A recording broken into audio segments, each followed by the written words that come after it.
የኔ ፍቅር ቆየሁብሽ አይደል? ነይ ግቢ። አይቻ አንቺ እንደሆነና በእግር መሄድና በፀሐይ መቃጠሉ ለምደሽዋል። ከደህና ሰው ጋር ሆኜ ስልሽ እምቢ ብለሽ ባይ።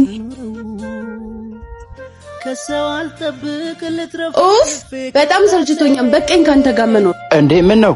ሁል ጊዜ በፀሐይ ካንተ ጋር መንከራተት ሰልችቶኛል። የሌላው ፍቅረኛ እንደዚህ መሬት አይንካሽ እያለ በመኪና ይወስዳል። አንተ ሁል ጊዜ እኔን በፀሐይ ታንከራተተኛለህ። ያንቺን ህይወት በጭራሽ ከሌላ ሰው ጋር እንዳታወዳድሪ። ምናልባት ካወዳደረሽም ካንቺ በታች ካለ ሰው ጋር ነው እንጂ ካንቺ በላይ ህይወት ካለ ሰው ጋር እንዳታወዳድሪ። እኛ ጫማ እናማርጣለን፣ እግር የሌለው ሰው ብዙ ነው። እኛ ምግብ እናማርጣለን፣ የሚበላው ያጣ ሰው ብዙ ነው። እኛ ሐሳባችንን የሚሰማን አጣን ብለን እንጨናነቃለን፣ መናገር ያቃታቸው ብዙ። ስለዚህ ባጭሩ አንቺ ባንቺ ህይወት ፈጣሪሽን ስታማሪ ያንቺን ህይወት እንዲሰጠው ደግሞ ፈጣሪውን ቀን ከሌሊት የሚለምናል። አንቺ እግር ኖሮሽ መኪና ስትመኝ እግር የሌለው ደግሞ ምን አለ እግር ባለኝ ብሎ ይመኛል። ያለን ነገር ተመስገን ብለን ስንቀበል ባለን ነገር ላይ ደግሞ ፈጣሪ ይጨምርልናል።